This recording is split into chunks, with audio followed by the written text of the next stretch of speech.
दोस्तों, दुनिया में हो रहे रोज नए नए रिसर्च चीन को बार बार शक के घेरे में ला रहे हैं।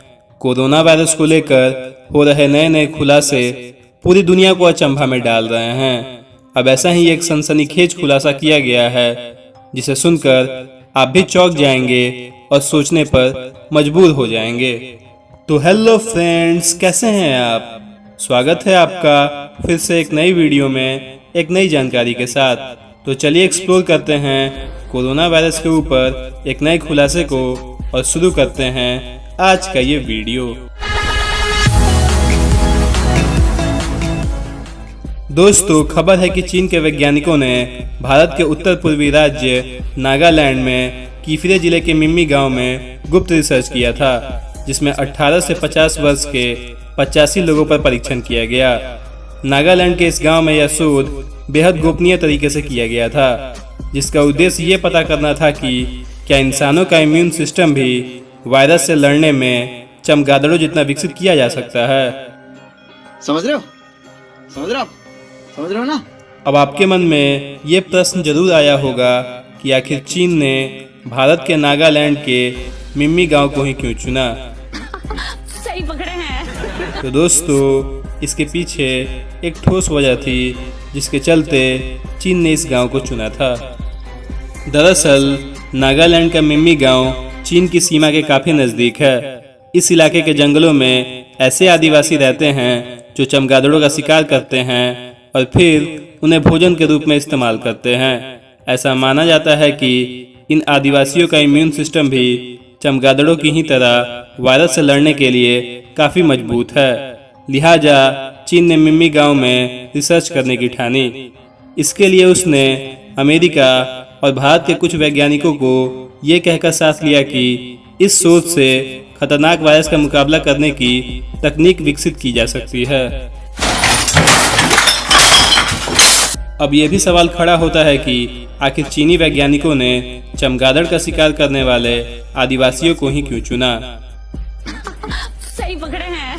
तो आपको बता दें कि वैज्ञानिक शोध से यह साबित हो चुका है कि चमगादड़ खुद बिना प्रभावित हुए इबोला, सार्स या कोरोना वायरस को अपने शरीर में लंबे समय तक रख सकते हैं।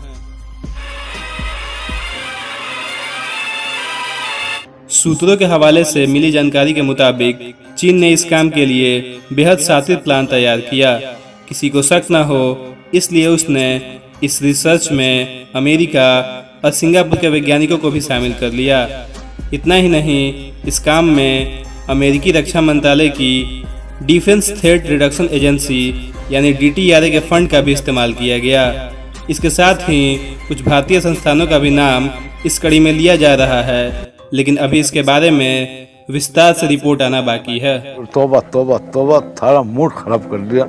चीन के इस शोध परीक्षण के परिणामों पर पब्लिक लाइब्रेरी ऑफ साइंस के नेग्लेक्टेड ट्रॉपिकल डिजीज जर्नल में बकायदा रिपोर्ट भी छप रही थी। इसका लिंक डिस्क्रिप्शन में मैंने डाल रखा है, आप जाकर वहां पूरा जर्नल पढ़ सकते हैं। ये जर्नल बिल गेट्स एवं मेलिंडा गेट्स फाउंडेशन के पैसे से चलती है। इस रिपोर्ट के आधार पर एक बार बिल गेट्स ने कहा भी था कि इस तरह के रिसर्च दुनिया को वायरस जनित महामारी के खतरे में डाल सकती है। समझ रहे हो ना? बिल गेट्स की रिसर्च मैगजीन में ये शोध रिपोर्ट छपने के बाद भारत सरकार हरकत में आ गई थी, क्योंकि इस रिसर्च के लिए भारत सरकार से कोई औपचारिक इजाजत नहीं ली गई थी। ये रिसर्च 2017 में की गई थी, जिसके बारे में खुलासा होने पर भारत सरकार ने संज्ञान लिया और जांच कराई। देश की प्रतिष्ठित अखबार द हिंदू में भी यह रिपोर्ट छापी गई थी। इसका भी लिंक मैंने डिस्क्रिप्शन में दे दिया है, जिसे आप पढ़ सकते हैं। Do it! Just do it! ये जांच ICMR की 5 सदस्यों की टीम ने की, जिसमें यह पाया गया कि नागालैंड के मिम्मी गांव में सरकार की इजाजत के बिना गुप्त शोध परीक्षण पर काम चल रहा था। एक वरिष्ठ पत्रकार ने यह भी दावा किया है कि अमेरिका के हार्वर्ड यूनिवर्सिटी से चुराए सैंपल्स और नागालैंड में किए गए शोध के आधार पर चीन ने वुहान लैब में कोरोना वायरस डेवलप किया और लैब में गलती से उस कोरोना वायरस की जार गिरकर टूट जाने से वायरस इंसान की कैद से आज़ाद होकर पूरी दुनिया में फैल गया। तो दोस्तों, आपका क्या मानना है, इस रिपोर्ट में कितनी सच्चाई है, हमें कमेंट करके ज़रूर बताएं। और यदि आप चैनल पर नए हैं तो ऐसी ही जानकारियों के लिए इस चैनल को सब्सक्राइब करें। धन्यवाद।